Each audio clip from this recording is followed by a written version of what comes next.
Join me as we talk about how to take care of your boat trailer, Trump of the Daytona 500, and the spending money that they keep finding and alienating billionaires. Stick around. You just might learn something.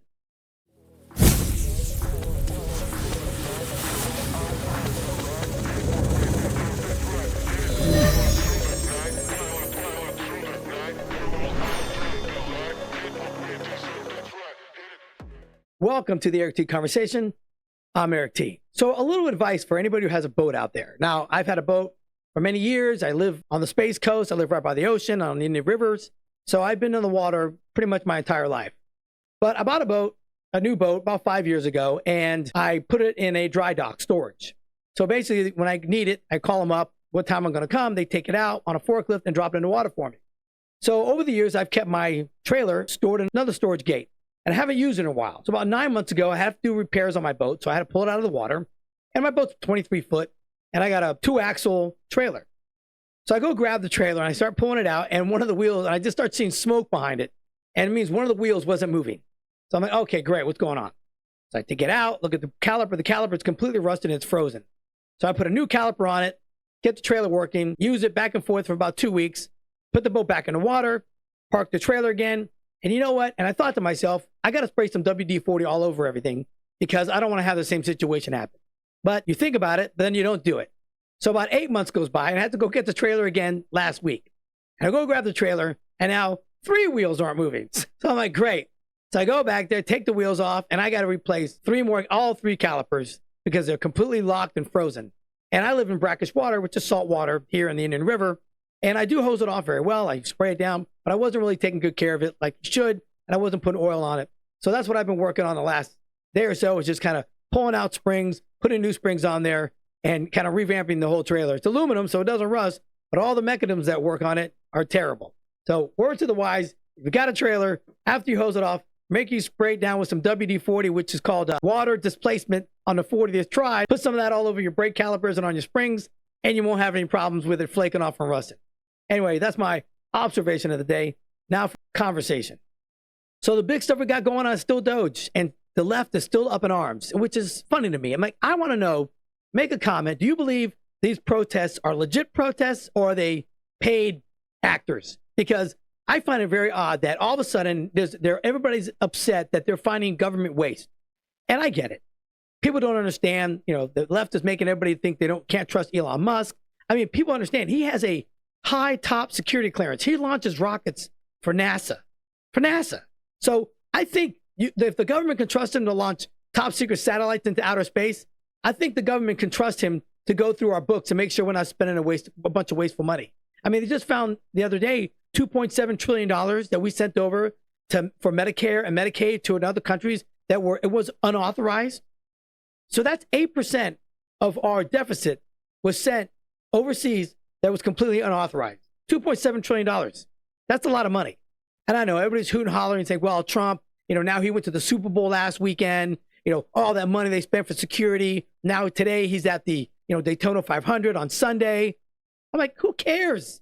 He's supposed to be a people's president, right? And where are the people? You go where the people at. You go to the Super Bowl. You go to Daytona 500. You go to Major League Baseball games. You go and let the people know that he's there and he's representing them. And he's, a real person. He likes to enjoy things just like everybody else. So I'm okay with him spending $8-9 million for securing the president of the United States. Because from what we're finding with Doge, there's obviously a significant amount of money that we can utilize. So hopefully when this is all said and done, everybody gets a check for about $2,500 back to our bank accounts because of all the government spending that they're wasting. And that's the goal. The goal is to keep the money here in the United States. Zelensky's all pissed off because we're not sending him any more money. He's pissed off because Putin had a conversation with Trump prior to him having a conversation with Zelensky. He was trying to say, well, that doesn't work for me. No decisions need to be made with Russia and the United States without my knowledge. I got news for you, Zelensky. You're nobody. The only reason why you're there now is because the United States has been funneling money through you, which you've been buying cryptocurrencies and sending it right back to some politicians. By the way, that is a fact. You can look it up. If you know how to track the blockchain, you find it was Zelensky and Ukraine's was buying the FTT token from the FTX exchange and sending that crypto back to the United States. You can look it up. An article went through, but nobody seems to want to talk about that. So yeah, so Ukraine's getting all this money. Oh, well, He's missing about $100 billion, he said, but he still got a lot of our money. And now he's hooting and hollering, trying to dictate to us some terms. That guy was put in there by former administrations, and he's just a puppet. The guy was like an actor and some belly dancer, and now he's running some country. So hey, Zelensky, keep your opinions to yourself. When Trump makes a decision on what he's going to do between him and Putin and you, that's what's going to happen. And no, you're not going to join NATO. And Doge is just finding so much information, so much fraud that the left is going crazy. You got Bernie Sanders. The left constantly talks about tax cuts for billionaires. That's like their go-to message. Tax cuts for billionaires, tax cuts for billionaires. Do they not know that George Soros is a billionaire? He's funded all of these Democratic politicians. He was allowed to buy all these radio stations so he can get his propaganda out. So here's the deal. The left will constantly hoot and holler about billionaires. I can care less if you have $1 billion or not.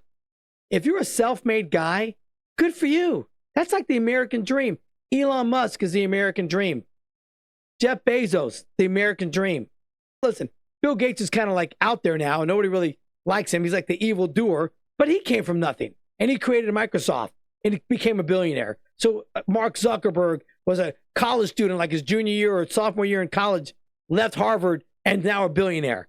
These people are self-made individuals. I don't understand why the left has to demonize billionaires. Who cares if they make a lot of money? I don't care. You know what? They made a lot of great things that have made our lives a lot better.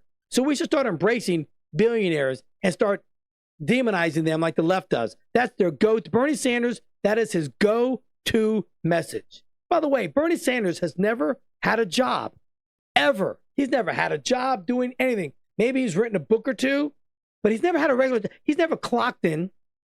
He's never punched in. He's never gone to work anywhere. He's never worked at a marketing agency. He just became a politician, and that's the only job he's ever had. So when you listen to guys like Bernie Sanders, you should think twice before you take advice from him, because he has no idea what he's talking about. All the left does is demonize billionaires, and I think billionaires do a lot for our country. So don't begrudge them. Why don't you aspire to be like that? Come up with something. Come up with a new and greater widget that we can use for our society and make our lives better. Because right now, I'm going to read a list to you of the things that Doge has found that are completely wasteful.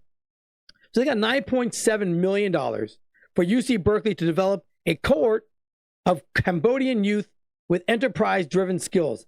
Really?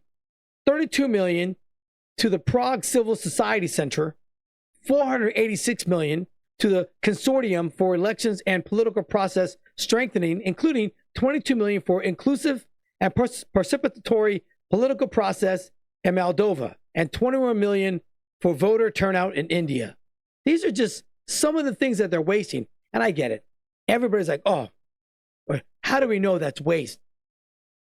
If you took a list and you said, okay, here are the things our government's going to take our tax dollars, and we're going to send this money for these programs, how many of you would actually want to do that? Probably none. I'm sure there's a few bleeding hearts out there who would say, sure, take my $8,000 a year that you take out of my taxes and let's give it to Cambodia. I think not. So I believe Doge is doing a good thing, and they're finding ways, and the left is frightened. Did you know that right now in Washington, D.C., the Google search for defense attorneys is 5 times greater than it is in any other place in the world right now? In D.C. alone, 5 times greater people Google searching defense attorneys. I'm just telling you, there's a there. So pay attention to the people that are screaming the loudest, because they have the most to hide. Anyway, join me next time for a little chit chat, observation, and some good old fashioned conversation. Thanks.